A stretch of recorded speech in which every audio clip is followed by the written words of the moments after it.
ನಿಮ್ಮ ಹಳೆ ಒಡವೆನ ಅಧಿಕ ಬೆಲೆಗೆ ಮಾರಬೇಕೆ? ಅಟಿಕಾಗೆ ಕಾಲ್ ಮಾಡಿ 8803000300. Attica gold company. ರಾಜ್ಯ ಸಚಿವ ಸಂಪುಟ ವಿಸ್ತರಣೆಯ ಕಸರತ್ತು ಅಂತಿಮ ಹಂತ ತಲುಪಿದ್ದು ಕಾಂಗ್ರೆಸ್ ಹೈಕಮಾಂಡ್ ಜೊತೆ ಮಹತ್ವದ ಚರ್ಚೆ ನಡೆಸುವುದಕ್ಕೆ ಸಿಎಂ ಡಿಕೆ ಶಿವಕುಮಾರ್ ದೆಹಲಿಗೆ ತೆರಳಿದ್ದಾರೆ. ಇಂದು ಸಂಜೆ ಅಥವಾ ನಾಳೆ ಕಾಂಗ್ರೆಸ್ ವರಿಷ್ಠರೊಂದಿಗೆ ಸಭೆ ನಡೆಯುವ ಸಾಧ್ಯತೆ ಇದ್ದು ಸಚಿವರ ಪಟ್ಟಿಗೆ ಅಂತಿಮ ರೂಪ ನೀಡುವ ಬಗ್ಗೆ ಚರ್ಚೆ ನಡೆಯಲಿದೆ. ಪಟ್ಟಿ ಅಂತಿಮಗೊಳಿಸಿಕೊಂಡೇ ಸಿಎಂ ರಾಜ್ಯಕ್ಕೆ ಮರಳುವ ಸಾಧ್ಯತೆ ಇದೆ. ಇನ್ನು ಜಿಲ್ಲಾವಾರು ಹಾಗೂ ಸಮುದಾಯವಾರು ಪ್ರಾತಿನಿಧ್ಯ ನೀಡುವಂತೆ ರಾಜ್ಯ ನಾಯಕರು ಹೈಕಮಾಂಡ್ಗೆ ಮನವಿ ಮಾಡಿದ್ದು ಈಗಾಗಲೇ ಮುಖ್ಯಮಂತ್ರಿ ಹಾಗೂ ಮಾಜಿ ಮುಖ್ಯಮಂತ್ರಿ ಹೊಸ ಸಚಿವರ ಪಟ್ಟಿಯನ್ನು ವರಿಷ್ಠರಿಗೆ ಸಲ್ಲಿಸಿದ್ದಾರೆ. ಹಿಂದಿನ ಪಟ್ಟಿಯಲ್ಲಿ ಹೆಚ್ಚಿನ ಹೊಸ ಮುಖಗಳಿಗೆ ಅವಕಾಶ ನೀಡುವಂತೆ ರಾಹುಲ್ ಗಾಂಧಿ ಸೂಚನೆ ನೀಡಿದ್ದ ಹಿನ್ನೆಲೆ ಎರಡನೇ ಪಟ್ಟಿಯಲ್ಲಿ ಹೊಸಬರಿಗೆ ಹೆಚ್ಚಿನ ಆದ್ಯತೆ ಸಿಗುವ ಸಾಧ್ಯತೆ ಹೆಚ್ಚಿದೆ. ಸಭೆಯಲ್ಲಿ ಚರ್ಚಿಸಿ ಲಿಸ್ಟ್ಗೆ ಗ್ರೀನ್ ಸಿಗ್ನಲ್ ಸಿಗುವ ನಿರೀಕ್ಷೆಯಲ್ಲಿದ್ದು ಈ ವಾರದ ಒಳಗೆ ಎಲ್ಲ ಫೈನಲ್ ಮಾಡ್ತೀವಿ ಅಂತ ಸಿಎಂ ಡಿಕೆ ಶಿವಕುಮಾರ್ ವಿಶ್ವಾಸ ವ್ಯಕ್ತಪಡಿಸಿದ್ದಾರೆ. ಅವರಿಗೆ ರಾಜ್ಯದ ಬರ ಪರಿಸ್ಥಿತಿ, ನೀರಿನ ಪರಿಸ್ಥಿತಿ, ಕಾವೇರಿ ಇಶ್ಯೂ, ಮಾದಾಯಿ, ಮೇಕೆದಾಟು, ಕೃಷ್ಣ ಇವೆಲ್ಲ ವಿಚಾರ ಕೂಡ ಅವರಿಗೆ ಮಂದಟ್ಟು ಮಾಡಿಕೊಡ್ಬೇಕಾಗಿದೆ.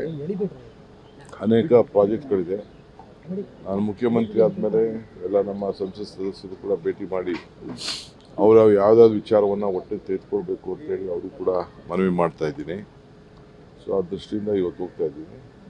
ಕ್ಯಾಬಿನೆಟ್ ವಿಚಾರ ತಾವೆಲ್ಲ ಆತುರದಲ್ಲಿದ್ದೀರಿ. ಐ ಥಿಂಕ್ ಈ ವಾರದೊಳಗೆ ಕಂಪ್ಲೀಟ್ ನಾನು ಎಲ್ಲ ಎಕ್ಸಸೈಸ್ನ ಫೈನಲೈಸ್.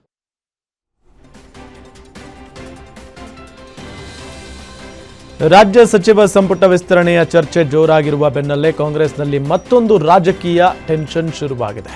ಸಚಿವ ಸ್ಥಾನ ಹಂಚಿಕೆ ಜೊತೆಗೆ 2 ಡಿಸಿಎಂ ಹುದ್ದೆಗಳನ್ನು ಸೃಷ್ಟಿಸಬೇಕು ಎಂಬ ಬೇಡಿಕೆ ಹೈಕಮಾಂಡ್ ಮುಂದೆ ಕೇಳಿ ಬಂದಿದೆ. ಲಿಂಗಾಯತ ಹಾಗೂ ಹಿಂದುಳಿದ ಸಮುದಾಯಗಳಿಗೆ ಪ್ರಾತಿನಿಧ್ಯ ನೀಡುವ ಉದ್ದೇಶದಿಂದ 2 ಡಿಸಿಎಂ ಹುದ್ದೆಗಳನ್ನು ಸೃಷ್ಟಿಸಬೇಕು ಎಂಬ ಒತ್ತಾಯ ಪಕ್ಷದ ಒಳಗೆ ಕೇಳಿ ಬರ್ತಾ ಇದೆ. ಈ ಕುರಿತಂತೆ ಮಾಜಿ ಮುಖ್ಯಮಂತ್ರಿ ಸಿದ್ದರಾಮಯ್ಯ ಹೈಕಮಾಂಡ್ಗೆ ಸಲಹೆ ನೀಡಿದ್ದಾರೆ. ಲಿಂಗಾಯತ ಸಮುದಾಯದಿಂದ ಎಂಬಿ ಪಾಟೀಲ್ ಅವರಿಗೆ ಡಿಸಿಎಂ ಸ್ಥಾನ ನೀಡಬೇಕು, ನಾಯಕ ಸಮುದಾಯದಿಂದ ಸತೀಶ್ ಜಾರಕಿಹೊಳಿ ಅವರಿಗೆ ಡಿಸಿಎಂ ಪಟ್ಟ ಕಟ್ಟಿ ಅಂತ ಹೇಳಿದ್ದಾರೆ. ಸಮುದಾಯವಾರು ಪ್ರಾತಿನಿಧ್ಯ ನೀಡೋದ್ರಿಂದ ಮುಂಬರುವ ಚುನಾವಣೆಯಲ್ಲಿ ರಾಜಕೀಯ ಲಾಭವಾಗಲಿದ್ದು ಮಾಜಿ ಸಿಎಂ ಸಿದ್ದರಾಮಯ್ಯ ಸಲಹೆಗೆ ಹೈಕಮಾಂಡ್ ಗ್ರೀನ್ ಸಿಗ್ನಲ್ ಕೊಡುತ್ತಾ ಅಂತ ಕಾದು ನೋಡಬೇಕಾಗಿದೆ.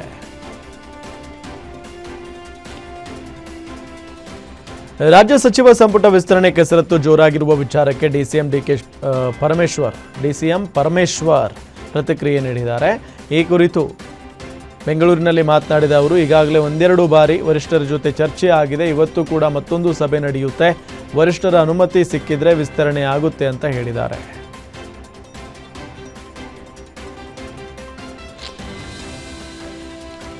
ರಾಜ್ಯ ಕಾಂಗ್ರೆಸ್ ಪಾಳಯದಲ್ಲಿ ಸಚಿವಾಕಾಂಕ್ಷಿಗಳ ಕಸರತ್ತು ಹೆಚ್ಚಾಗಿದ್ದು ಸಚಿವ ಯತೀಂದ್ರ ಸಿದ್ದರಾಮಯ್ಯ ಪ್ರತಿಕ್ರಿಯೆ ನೀಡಿದ್ದಾರೆ.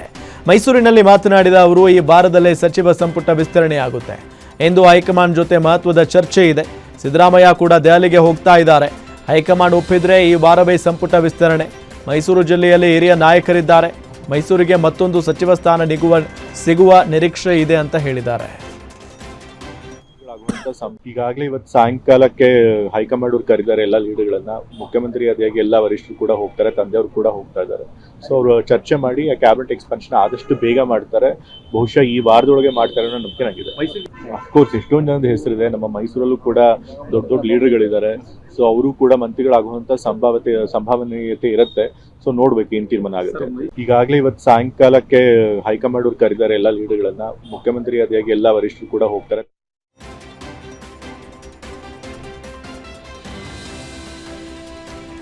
ರಾಜ್ಯ ಕಾಂಗ್ರೆಸ್ ಸರ್ಕಾರದಲ್ಲಿ ಸಚಿವ ಸಂಪುಟ ವಿಸ್ತರಣೆ ಕಸರತ್ತು ಜೋರಾಗಿದ್ದು ಸಚಿವ ಸ್ಥಾನಕ್ಕೆ ನಾನು ಆಕಾಂಕ್ಷಿ ಅಂತ ಹೇಳಿದ್ದಾರೆ. ಬೆಂಗಳೂರಿನಲ್ಲಿ ಮಾತನಾಡಿದ ಅವರು ಸಚಿವ ಸ್ಥಾನಕ್ಕೆ ಲಾಬಿ ನಡೀತಾ ಇದೆ. ನನ್ನ ಪ್ರಕಾರ ಇನ್ನೂ 3 ದಿನಗಳಲ್ಲಿ ಸಚಿವರ ಪಟ್ಟಿ ಫೈನಲ್ ಆಗಬಹುದು. ಯುವಕರಿಗೆ ಅವಕಾಶ ಕೊಡಬೇಕು ಅನ್ನೋದು ಎಲ್ಲ ಪಕ್ಷದಲ್ಲೂ ಇದೆ. ಹೈಕಮಾಂಡ್ ನಿರ್ಧಾರ ಮಾಡಿ ಬ್ಯಾಲೆನ್ಸ್ ಮಾಡುತ್ತೆ. ಖಂಡಿತ ಹೊಸಬರಿಗೂ ಮತ್ತು ಹಿರಿಯರಿಗೂ ಅವಕಾಶ ಕೊಡುತ್ತೆ. ಎಲ್ಲರೂ ಸಚಿವಾಕಾಂಕ್ಷಿಗಳೇ. ಪಕ್ಷದ ಹೈಕಮಾಂಡ್ ಏನು ನಿರ್ಧಾರ ಮಾಡುತ್ತೆ ಅದೇ ಫೈನಲ್ ಆಗಲಿದೆ ಅಂತ ಹೇಳಿದ್ದಾರೆ.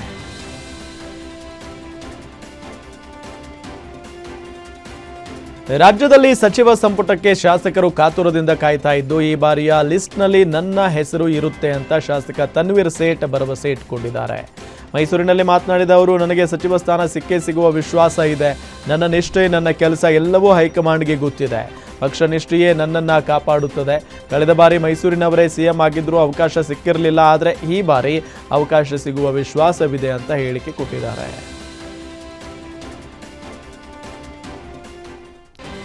ಸಚಿವ ಸ್ಥಾನಕ್ಕಾಗಿ ಶಾಸಕರ ಲಾಭ ಹೆಚ್ಚಾಗ್ತಾ ಇದ್ದು ಶಾಸಕ ಶಿವಲಿಂಗೇಗೌಡ ಪ್ರತಿಕ್ರಿಯೆ ಕೊಟ್ಟಿದ್ದಾರೆ. ಬೆಂಗಳೂರಿನಲ್ಲಿ ಮಾತನಾಡಿದ ಅವರು, ಅನಿವಾರ್ಯ ಕಾರಣಗಳಿಂದ ಸಂಪುಟ ವಿಸ್ತರಣೆ ಮುಂದಕ್ಕೆ ಹೋಗ್ತಾ ಇದೆ. ಇನ್ನೂ 2-3 ದಿನದಲ್ಲಿ ವಿಸ್ತರಣೆ ಆಗುತ್ತೆ ಅನ್ನೋ ವಿಶ್ವಾಸ ಇದೆ. ದೆಹಲಿಗೆ ಹೋಗಿ ಹೈಕಮಾಂಡ್ ನಾಯಕರನ್ನ ಭೇಟಿ ಮಾಡ್ತೀನಿ. ವರಿಷ್ಠರು ಯಾವ ಜಿಲ್ಲೆಗೆ ಕೊಡಬೇಕು ಅನ್ನೋದು ತೀರ್ಮಾನಿಸ್ತಾರೆ. ನಾನು ಕೂಡ ಪ್ರಬಲ ಆಕಾಂಕ್ಷಿಯಾಗಿದ್ದೇನೆ. ನಾನು ಯಾವ ಖಾತೆಯನ್ನು ಡಿಮ್ಯಾಂಡ್ ಮಾಡಿಲ್ಲ. ಹೈಕಮಾಂಡ್ ಅಂತಿಮ ಮುದ್ರೆ ಬಿದ್ದ ಮೇಲೆಯೇ ಫೈನಲ್ ಅಂತ ಹೇಳಿದ್ದಾರೆ.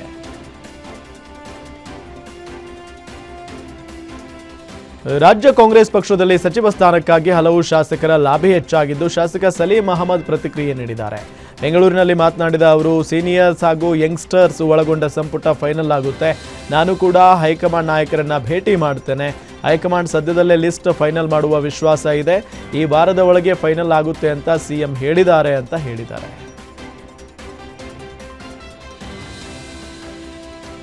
ರಾಜ್ಯ ಕಾಂಗ್ರೆಸ್ ಪಾಳೆಯದಲ್ಲಿ ಸಚಿವ ಸ್ಥಾನದ ಕಸರತ್ತು ಜೋರಾಗಿದ್ದು ಶಾಸಕ ಕೆಎಸ್ ಆನಂದ್ ಪ್ರತಿಕ್ರಿಯೆ ನೀಡಿದ್ದಾರೆ.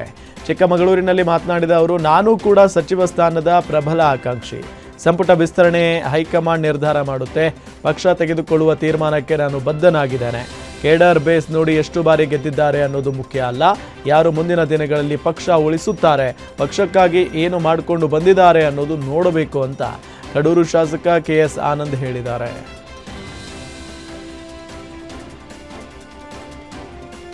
ದೆಹಲಿಯ ಕರ್ನಾಟಕ ಭವನದಲ್ಲಿ ಮುಖ್ಯಮಂತ್ರಿ ಡಿಕೆ ಶಿವಕುಮಾರ್ ಜಲಸಂಪನ್ಮೂಲ ಇಲಾಖೆಯ ಮಹತ್ವದ ಸಭೆ ನಡೆಸಿದರು.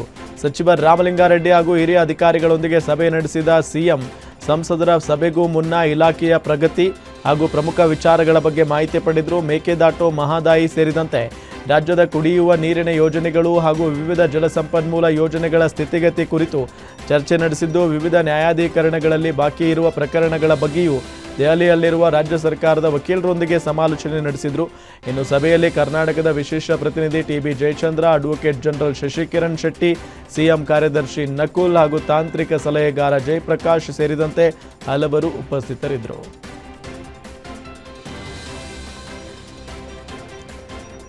ರಾಜ್ಯದಲ್ಲಿ ಮುಂಗಾರು ಮಳೆ ಕೈಕೊಟ್ಟಿದ್ದು ಬರ ಪರಿಸ್ಥಿತಿಗೆ ರಾಜ್ಯ ತತ್ತರಿಸಿರುವ ವಿಚಾರಕ್ಕೆ ಡಿಸಿಎಂ ಡಿಕೆ ಶಿವಕುಮಾರ್ ಪ್ರತಿಕ್ರಿಯೆ ನೀಡಿದ್ದಾರೆ. ಬೆಂಗಳೂರಿನಲ್ಲಿ ಮಾತನಾಡಿದ ಅವರು, ಬರದ ಕುರಿತು ಚರ್ಚೆಗೆ ಸಿಎಂ ಸಂಸದರ ಸಭೆ ಕರೆಸಿದ್ದಾರೆ. ಸಂಜೆ 6 ಗಂಟೆಗೆ ಸಂಸದರ ಜೊತೆ ಸಭೆ ನಡೆಸಲಾಗುತ್ತೆ. ಬರ ಪರಿಸ್ಥಿತಿ ಇರೋದ್ರಿಂದ ಮುಂದಿನ ಕ್ರಮಗಳ ಬಗ್ಗೆ ಚರ್ಚೆ ನಡೆಸಲಿದ್ದೇವೆ. ಕೇಂದ್ರ ಸರ್ಕಾರಕ್ಕೂ ಬರ ಸಂಬಂಧ ಪತ್ರ ಬರೆದಿದ್ದೇವೆ, ಆದರೆ ಕೇಂದ್ರದಿಂದ ಇದುವರೆಗೆ ಯಾವುದೇ ಪ್ರತಿಕ್ರಿಯೆ ಬಂದಿಲ್ಲ. ರಾಜ್ಯದ ಯೋಜನೆಗಳ ಬಗ್ಗೆ ಅನೇಕ ಪ್ರಸ್ತಾವನೆ ಕೂಡ ಕೇಂದ್ರಕ್ಕೆ ಹೋಗಿದೆ. ಇದೆಲ್ಲದರ ಬಗ್ಗೆ ಇವತ್ತಿನ ಸಭೆಯಲ್ಲಿ ಚರ್ಚೆ ಮಾಡುತ್ತೇವೆ ಅಂತ ಹೇಳಿದ್ದಾರೆ. ಮತ್ತು ನಾನು ಕೂಡ ಪ್ರಧಾನಮಂತ್ರಿಗಳಿಗೆ, ಕೃಷಿ ಸಚಿವರಿಗೆ, ಗೃಹ ಸಚಿವರಿಗೆ ಪತ್ರವನ್ನು ಬರೆದಿದ್ದೇವೆ. ಯಾವುದು ಕೂಡ ಪ್ರತಿಕ್ರಿಯೆ ಬಂದಿಲ್ಲ ಇನ್ನೂ ಕೂಡ. ಮತ್ತು ಇದರ ಜೊತೆಯಲ್ಲಿ ರಾಜ್ಯದ ಅನೇಕ ಯೋಜನೆಗಳ ಬಗ್ಗೆ ಪ್ರಸ್ತಾವನೆಗಳು ಹೋಗಿದ್ದಾವೆ. ಅದರ ಬಗ್ಗೆ ಕೂಡ ನಮ್ಮ ರಾಜ್ಯದ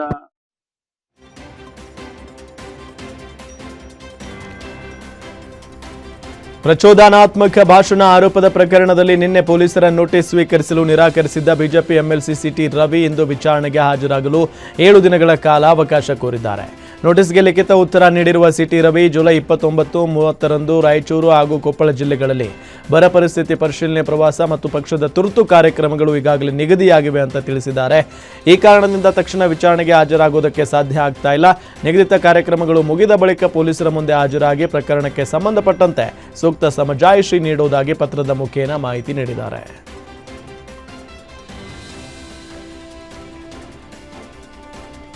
ಮೈಸೂರು ದಸರಾದಲ್ಲಿ ಕಂಬಳ ನಡೆಸುವ ಬಗ್ಗೆ ವಾದ ವಿವಾದಗಳು ನಡೀತಾ ಇರುವ ವಿಚಾರಕ್ಕೆ ಸಚಿವ ಯತೀಂದ್ರ ಸಿದ್ದರಾಮಯ್ಯ ಪ್ರತಿಕ್ರಿಯೆ ನೀಡಿದ್ದಾರೆ. ಮೈಸೂರಿನಲ್ಲಿ ಮಾತನಾಡಿದ ಅವರು, ದಸರಾದಲ್ಲಿ ಕಂಬಳ ನಡೆಸಲು ಸಿಎಂ ಡಿಕೆ ಶಿವಕುಮಾರ್ ಇನ್ನೂ ಗ್ರೀನ್ ಸಿಗ್ನಲ್ ಕೊಟ್ಟಿಲ್ಲ. ಸಿಎಂ ಸಿದ್ಧತೆ ಮಾಡಿಕೊಳ್ಳಲು ಗ್ರೀನ್ ಸಿಗ್ನಲ್ ಕೊಟ್ಟರೆ ಕಂಬಳ ನಡೆಯುತ್ತದೆ ಅಂತ ಹೇಳಿದ್ದಾರೆ. ಹೇಳಿಲ್ಲ, ಬಟ್ ಸಿದ್ಧತೆ ಮಾಡ್ಕೊಳ್ತಿದ್ದೀವಿ. ಸಿಎಂ ಅವ್ರು ಸಿಗ್ನಲ್ ಕೊಟ್ಟರೆ ಕಂಬಳ ಕೂಡ ನಡೆಯುತ್ತೆ. ಕಂಬಳ ಇನ್ನೂ ಪೂರ್ತಿ ತೀರ್ಮಾನ ಮುಖ್ಯಮಂತ್ರಿಗಳು ಹೇಳಿಲ್ಲ, ಬಟ್ ಸಿದ್ಧತೆ ಮಾಡ್ಕೊಳ್ತಿದ್ದೀವಿ. ಸಿಎಂ ಅವ್ರು ಸಿಗ್ನಲ್ ಕೊಟ್ಟರೆ ಕಂಬಳ ಕೂಡ ನಡೆಯುತ್ತೆ.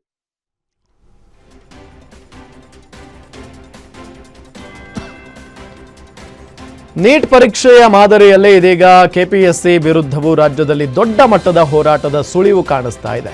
ಕೆಪಿಎಸ್ಸಿಯಲ್ಲಿ ನಡೀತಾ ಇರುವ ಅಕ್ರಮಗಳ ಸೆರೆಮಾಲೆ, ವಿಶೇಷವಾಗಿ ಪಶು ವೈದ್ಯರ ನೇಮಕಾತಿಯಲ್ಲಿ ಭಾರೀ ಗೋಲ್ಮಾಲ್ ನಡೆದಿದೆ ಎಂಬ ಆರೋಪಗಳು ವಿದ್ಯಾರ್ಥಿಗಳ ಆಕ್ರೋಶಕ್ಕೆ ಕಾರಣವಾಗಿದೆ. ಜನ್ ಝಿ ವಿದ್ಯಾರ್ಥಿ ಸಂಘಟನೆಗಳು ರಾಜ್ಯಾದ್ಯಂತ ಪ್ರತಿಭಟನೆಗೆ ಸಜ್ಜಾಗಿದ್ದು, ಕೆಪಿಎಸ್ಸಿ ವ್ಯವಸ್ಥೆಯಲ್ಲಿ ಸಮಗ್ರ ಬದಲಾವಣೆ ಮಾಡಿ ಪಾರದರ್ಶಕ ನೇಮಕಾತಿ ಪ್ರಕ್ರಿಯೆ ಜಾರಿಗೆ ತರಬೇಕು ಅಂತ ಆಗ್ರಹಿಸ್ತಾ ಇವೆ. ಕೆಪಿಎಸ್ಸಿ ಭ್ರಷ್ಟಾಚಾರದ ವಿರುದ್ಧ ಸಿಡಿದೆದ್ದಿರುವ ವಿದ್ಯಾರ್ಥಿಗಳು ರಾಜ್ಯ ಸರ್ಕಾರದ ವಿರುದ್ಧ ಸಮರ ಸಾರಲು ಸಿದ್ಧತೆ ನಡೆಸಿದ್ದಾರೆ. ವಿದ್ಯಾರ್ಥಿಗಳ ಈ ಹೋರಾಟಕ್ಕೆ ಈಗಾಗಲೇ ಬಿಜೆಪಿ ಬೆಂಬಲ ಘೋಷಿಸಿರುವುದರಿಂದ ಈ ಪ್ರತಿಭಟನೆ ಮತ್ತಷ್ಟು ರಾಜಕೀಯ ಮಹತ್ವ ಪಡೆದುಕೊಳ್ಳುವ ಸಾಧ್ಯತೆ ಇದೆ.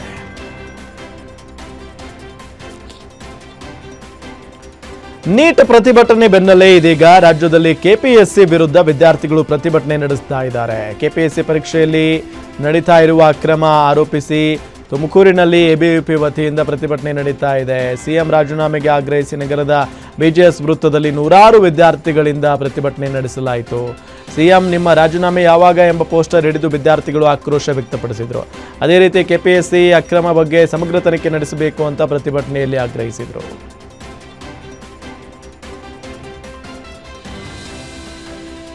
ಚುನಾವಣಾ ರಾಜಕೀಯದಿಂದ ಸಿದ್ದರಾಮಯ್ಯ ನಿವೃತ್ತಿ ಘೋಷಣೆ ವಿಚಾರಕ್ಕೆ ಸಚಿವ ಯತೀಂದ್ರ ಸಿದ್ದರಾಮಯ್ಯ ಪ್ರತಿಕ್ರಿಯೆ ನೀಡಿದ್ದಾರೆ. ಮೈಸೂರಿನಲ್ಲಿ ಮಾತನಾಡಿದ ಅವರು, ಒಮ್ಮೆ ತಂದೆ ನಿರ್ಧಾರ ತಗೊಂಡ್ರೆ ಅದನ್ನು ಬದಲಿಸಲು ಸಾಧ್ಯ ಇಲ್ಲ. ತಂದೆಗೆ ಈಗ 80 ವರ್ಷ. ಅವರು ಈಗ ವಿಶ್ರಾಂತಿ ಪಡೆಯುವ ಜೊತೆಗೆ ಆರೋಗ್ಯದ ಬಗ್ಗೆ ಕಾಳಜಿ ವಹಿಸಲಿ ಎನ್ನುತ್ತೇನೆ. ಈ ವಿಚಾರದಲ್ಲಿ ತಂದೆಯನ್ನು ನಾನು ಕನ್ವಿನ್ಸ್ ಮಾಡೋದಿಲ್ಲ. ಎಷ್ಟು ವಯಸ್ಸಿನಲ್ಲಿ ಚುನಾವಣೆಗೆ ನಿಲ್ಲಿ ಅಂತ ಒತ್ತಾಯಿಸಲ್ಲ. ನನಗೆ ನನ್ನ ತಂದೆಯ ಆರೋಗ್ಯ ಹಾಗೂ ವಿಶ್ರಾಂತಿ ಜೀವನ ಬಹಳ ಮುಖ್ಯ ಅಂತ ಹೇಳಿಕೆ ಕೊಟ್ಟಿದ್ದಾರೆ.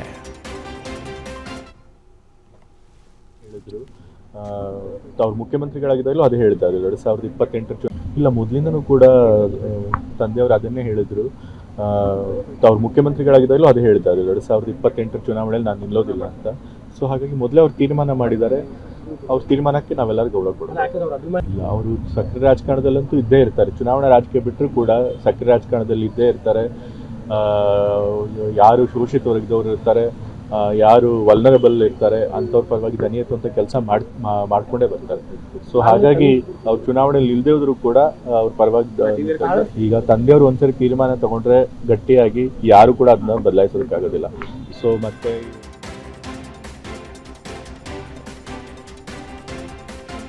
ಚುನಾವಣಾ ರಾಜಕೀಯಕ್ಕೆ ಮಾಜಿ ಸಿಎಂ ಸಿದ್ದರಾಮಯ್ಯ ನಿವೃತ್ತಿ ನೀಡಿರುವ ವಿಚಾರಕ್ಕೆ ಬಿಕೆ ಹರಿಪ್ರಸಾದ್ ಪ್ರತಿಕ್ರಿಯೆ ನೀಡಿದ್ದಾರೆ. ಬೆಂಗಳೂರಿನಲ್ಲಿ ಮಾತನಾಡಿದ ಅವರು, ಸಿದ್ದರಾಮಯ್ಯ ಕೊಟ್ಟಿರುವ ಕಾರಣ ಬಹಳ ಅರ್ಥಗರ್ಭಿತವಾಗಿದೆ.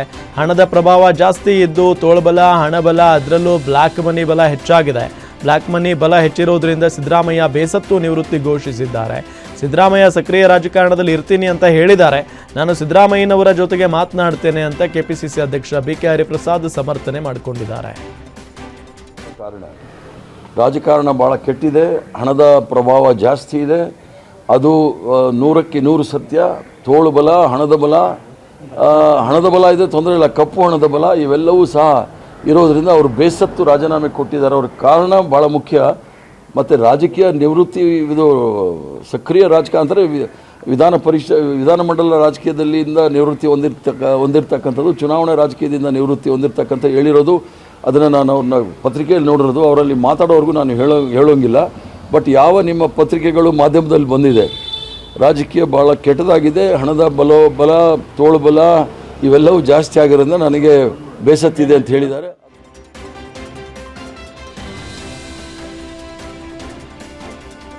ಅಪರಿಚಿತ ವಾಹನ ಡಿಕ್ಕಿಯಾಗಿ ಬೈಕ್ ಸವಾರ ಸ್ಥಳದಲ್ಲೇ ಸಾವನ್ನಪ್ಪಿರುವ ಘಟನೆ ಶಿವಮೊಗ್ಗ ತಾಲೂಕಿನ ಆಯನೂರಿನಲ್ಲಿ ನಡೆದಿದೆ.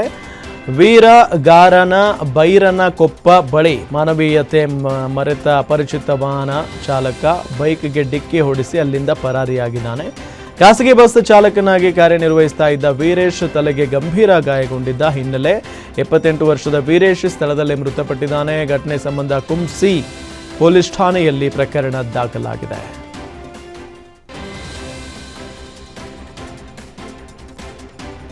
ಸಿಲಿಕಾನ್ ಸಿಟಿ ಬೆಂಗಳೂರಿನಲ್ಲಿ ಮತ್ತೊಂದು ಹಿಟ್ ಆ್ಯಂಡ್ ರನ್ ಪ್ರಕರಣ ಬೆಳಕಿಗೆ ಬಂದಿದೆ. ಬಸವೇಶ್ವರ ನಗರದ ಸತ್ಯನಾರಾಯಣ ಲೇಔಟ್ನಲ್ಲಿ ರಸ್ತೆ ದಾಟ್ತಾ ಇದ್ದ ಬೈಕ್ಗೆ ಕಾರೊಂದು ಡಿಕ್ಕಿಯಾಗಿ ವಾಹನ ನಿಲ್ಲಿಸದೆ ಕಾರು ಚಾಲಕ ಪರಾರಿಯಾಗಿದ್ದಾನೆ. ಲಿಖಿತ್ ಎಂಬಾತ ರಸ್ತೆ ದಾಟ್ತಾ ಇದ್ದ ವೇಳೆ ಏಕಾಏಕಿ ಕಾರು ಬೈಕ್ಗೆ ಡಿಕ್ಕಿ ಹೊಡೆದಿದೆ. ಡಿಕ್ಕಿಯ ತೀವ್ರತೆಗೆ ಲಿಖಿತ್ ಬೈಕ್ನಿಂದ ಹಾರಿ ಬಿದ್ದಿದ್ದು ಗಂಭೀರವಾಗಿ ಗಾಯಗೊಂಡಿದ್ದಾರೆ. ಇನ್ನು ಅಪಘಾತದ ಬಳಿಕ ಕಾರು ಚಾಲಕ ವಾಹನ ನಿಲ್ಲಿಸದೆ ಸ್ಥಳದಿಂದ ಪರಾರಿಯಾಗಿದ್ದಾನೆ.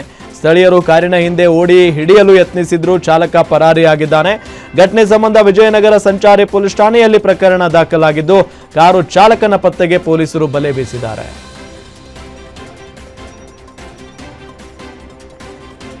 ಬೆಂಗಳೂರಿನಲ್ಲಿ ಪುಡಿ ರೌಡಿಗಳ ಅಟ್ಟಹಾಸ ಹೆಚ್ಚಾಗ್ತಾ ಇದ್ದು ನಡು ರಸ್ತೆಯಲ್ಲೇ ಲಾಂಗು ಮಚ್ಚು ಹಿಡಿದು ಡ್ಯಾನ್ಸ್ ಮಾಡಿ ಬಿಲ್ಡಪ್ ಕೊಟ್ಟ ಯುವಕನಿಗೆ ಇದೀಗ ಸಿಸಿಬಿ ಪೊಲೀಸರು ಬಿಸಿ ಮುಟ್ಟಿಸಿದ್ದಾರೆ. ಜೆಜೆ ನಗರದ ತೌಸಿಫ್ ಖಾನ್ ಎಂಬಾತ ಮಾರಕಾಸ್ತ್ರ ಹಿಡಿದು ರಸ್ತೆಯಲ್ಲೇ ವಿಡಿಯೋ ಚಿತ್ರೀಕರಿಸಿ ಅದನ್ನು ಸಾಮಾಜಿಕ ಜಾಲತಾಣಗಳಲ್ಲಿ ಅಪ್ಲೋಡ್ ಮಾಡಿದ್ದು ಈ ವಿಡಿಯೋ ವೈರಲ್ ಆಗ್ತಾ ಇದ್ದಂತೆ ಸಿಸಿಬಿ ಪೊಲೀಸರು ಕಾರ್ಯಾಚರಣೆ ನಡೆಸಿದ್ದಾರೆ. ಇನ್ನು ತೌಸಿಫ್ ಖಾನ್ ವಿರುದ್ಧ ಹಲ್ಲೆ ಹಾಗೂ ಕೊಲೆ ಯತ್ನ ಸೇರಿದಂತೆ ಹಲವು ಪ್ರಕರಣಗಳು ದಾಖಲಾಗಿದ್ದು ನ್ಯಾಯಾಲಯಕ್ಕೂ ಹಾಜರಾಗದೆ ತಲೆಮರೆಸಿಕೊಂಡಿದ್ದ ಸಂದರ್ಭದಲ್ಲಿಯೇ ಸಾಮಾಜಿಕ ಜಾಲತಾಣಗಳಲ್ಲಿ ವಿಡಿಯೋಗಳನ್ನು ಹಂಚಿಕೊಳ್ಳುತ್ತಾ ಇದ್ದ. ಸದ್ಯ ಆರೋಪಿಯನ್ನ ಬಂಧಿಸಿರುವ ಸಿಸಿಬಿ ಪೊಲೀಸರು ಬಿಲ್ಡಪ್ ಕೊಟ್ಟು ಸಮಾಜದಲ್ಲಿ ಭಯದ ವಾತಾವರಣ ಸೃಷ್ಟಿಸಲು ಯತ್ನಿಸಿದ ತೌಸಿಫ್ ಖಾನ್ನನ್ನ ನ್ಯಾಯಾಂಗ ಬಂಧನಕ್ಕೆ ಒಪ್ಪಿಸಿದ್ದಾರೆ.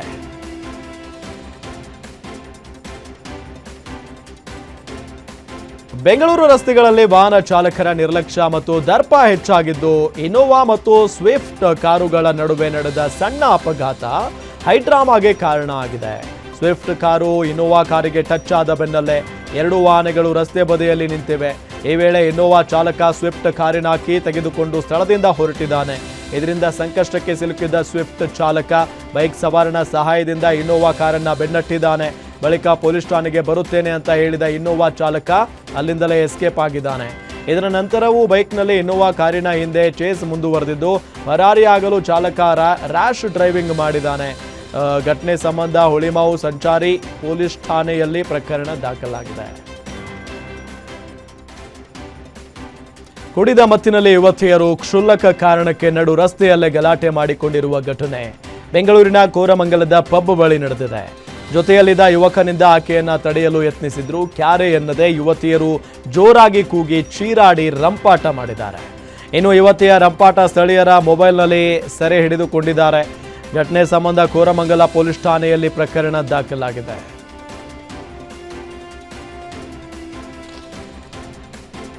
ಸಿಲಿಕಾನ್ ಸಿಟಿಯಲ್ಲಿ ಮತ್ತೊಂದು ಭಾರೀ ಅಗ್ನಿ ಅವಘಡ ಸಂಭವಿಸಿದೆ. ಬೆಂಗಳೂರಿನ ಥಣಿ ಸಂದ್ರದ ಬಳಿ ಕಾರಿನ ಗ್ಯಾರೇಜ್ನಲ್ಲಿ ಬೆಂಕಿ ಕಾಣಿಸಿಕೊಂಡಿದ್ದು ಬರೋಬ್ಬರಿ 20ಕ್ಕೂ ಹೆಚ್ಚು ಕಾರುಗಳು ಸುಟ್ಟು ಕರಕಲಾಗಿದ್ದಾವೆ. ಬೆಂಕಿಯ ಕೆನ್ನಾಲಿಗೆಗೆ ಐಷಾರಾಮಿ ಕಾರುಗಳು ಸುಟ್ಟು ಭಸ್ಮವಾಗಿದ್ದು ಬೆಂಕಿ ನಂದಿಸಲು ಅಗ್ನಿಶಾಮಕ ಸಿಬ್ಬಂದಿ ಹರಸಾಹಸ ಪಟ್ಟಿದ್ದಾರೆ. ಘಟನೆಯು ಸಂಪಿಗೆಹಳ್ಳಿ ಠಾಣಾ ವ್ಯಾಪ್ತಿಯಲ್ಲಿ ನಡೆದಿದೆ.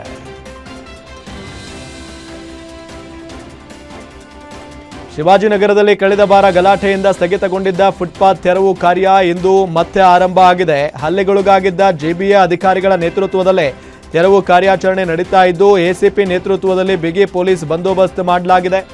ಕಳೆದ ಬಾರಿ ತೆರವು ವೇಳೆ ಕೆಲ ಪುಂಡರು ಜಿಬಿಎ ಅಧಿಕಾರಿಗಳ ಮೇಲೆ ಹಲ್ಲೆ ನಡೆಸಿದ್ರು. ಈ ಹಿನ್ನೆಲೆಯಲ್ಲಿ ಇಂದು ಹೆಚ್ಚಿನ ಭದ್ರತೆಯೊಂದಿಗೆ ಕಾರ್ಯಾಚರಣೆ ಮುಂದುವರಿಸಲಾಗಿದೆ. ಸಚಿವರು ಹಾಗೂ ಹಿರಿಯ ಅಧಿಕಾರಿಗಳು ಆತ್ಮಸ್ಥೈರ್ಯ ತುಂಬಿದ್ದು ಪೊಲೀಸ್ ರಕ್ಷಣೆಯಲ್ಲಿ ತೆರವು ಕಾರ್ಯ ನಡೀತಾ ಇದೆ.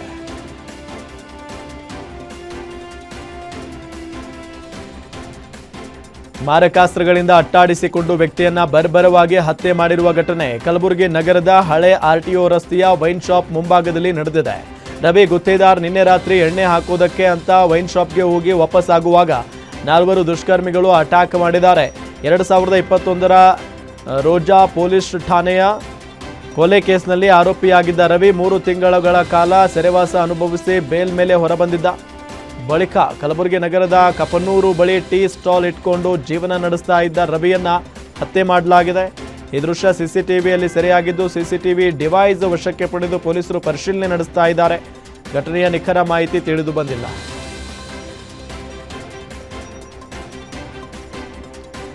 ಕಾಡು ಹಂದಿ ಬೇಟೆಗೆ ಅಕ್ರಮವಾಗಿ ಅಳವಡಿಸಿದ್ದ ವಿದ್ಯುತ್ ತಂತಿ ತುಳಿದು ವ್ಯಕ್ತಿ ಮೃತಪಟ್ಟಿರುವ ಘಟನೆ ಬೆಂಗಳೂರಿನ ಕಡೂರು ಸಮೀಪದ ದೊಣ್ಣೆ ಕೂರನಹಳ್ಳಿಯಲ್ಲಿ ನಡೆದಿದೆ.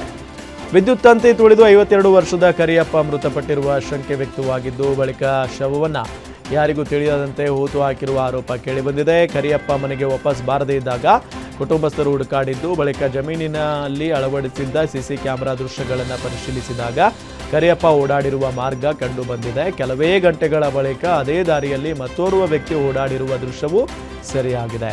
ಇನ್ನು ಸಿಸಿ ಕ್ಯಾಮೆರಾದಲ್ಲಿ ಕಂಡುಬಂದ ವ್ಯಕ್ತಿಯನ್ನು ಪೊಲೀಸರು ವಿಚಾರಣೆಗೆ ಒಳಪಡಿಸಿದಾಗ ಪ್ರಕರಣದ ಅಸಲಿ ಸಂಗತಿ ಬೆಳಕಿಗೆ ಬಂದಿದೆ. ತನಿಖೆಯ ವೇಳೆ ಶವವನ್ನು ಹೂತು ಹಾಕಿರುವ ಮಾಹಿತಿ ದೊರೆತಿದೆ.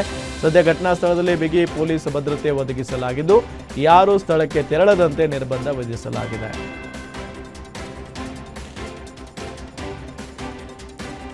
ಮಂಡ್ಯ ಜಿಲ್ಲೆಯ ಮುರುಕನಹಳ್ಳಿ ಬಳಿ ಹೆದ್ದಾರಿಗೆ ಅಡ್ಡಲಾಗಿ ಲಾರಿಯಿಂದ ಕಂಟೈನರ್ ಕೆಳಗೆ ಬಿದ್ದ ಪರಿಣಾಮ ಮೈಸೂರು ಚನ್ನರಾಯಪಟ್ಟಣ ಹೆದ್ದಾರಿಯಲ್ಲಿ ಸಂಚಾರ ಸಂಪೂರ್ಣ ಅಸ್ತವ್ಯಸ್ತವಾಗಿದೆ. ಅಜ್ಮೀರ್ನಿಂದ ನಂಜನಗೂಡಿನ ಕೈಗಾರಿಕಾ ಪ್ರದೇಶಕ್ಕೆ ಸಾಗಿಸಲಾಗುತ್ತಿದ್ದ ಬೃಹತ್ ಕಂಟೈನರ್ ಮುರುಕನಹಳ್ಳಿ ಸಮೀಪ ಮರಕ್ಕೆ ತಗುಲಿದ ಪರಿಣಾಮ ಲಾರಿಯಿಂದ ಕೆಳಗುರುಳಿ ರಸ್ತೆಗೆ ಅಡ್ಡಲಾಗಿ ಬಿದ್ದಿದೆ. ಬೆಳಗ್ಗೆ ಸುಮಾರು 7 ಗಂಟೆ ವೇಳೆಗೆ ಎರಡೂ ದಿಕ್ಕಿನ ವಾಹನ ಸಂಚಾರ ಸ್ಥಗಿತಗೊಂಡಿದೆ. ಕಂಟೈನರ್ ಅನ್ನ ತೆರವುಗೊಳಿಸಲು ಅಧಿಕಾರಿಗಳು ಮತ್ತು ಸಿಬ್ಬಂದಿ ಹರಸಾಹಸ ಪಡ್ತಾ ಇದ್ರು. ಬೆಳಗ್ಗೆ 9 ಗಂಟೆಯಾದರೂ ಕಾರ್ಯಾಚರಣೆ ಪೂರ್ಣಗೊಳಿಸಲು ಸಾಧ್ಯವಾಗಿಲ್ಲ. ಇದರ ಪರಿಣಾಮ ಹೆದ್ದಾರಿಯಲ್ಲಿ ವಾಹನಗಳ ಸಾಲು ಸಾಲು ಕ್ಯೂ ನಿರ್ಮಾಣವಾಗಿದ್ದು ಪ್ರಯಾಣಿಕರು, ಸಾರ್ವಜನಿಕರು ಹಾಗೂ ಶಾಲಾ ಕಾಲೇಜು ವಿದ್ಯಾರ್ಥಿಗಳು ಪರದಾಡುವಂತ ಪರಿಸ್ಥಿತಿ ನಿರ್ಮಾಣವಾಗಿತ್ತು.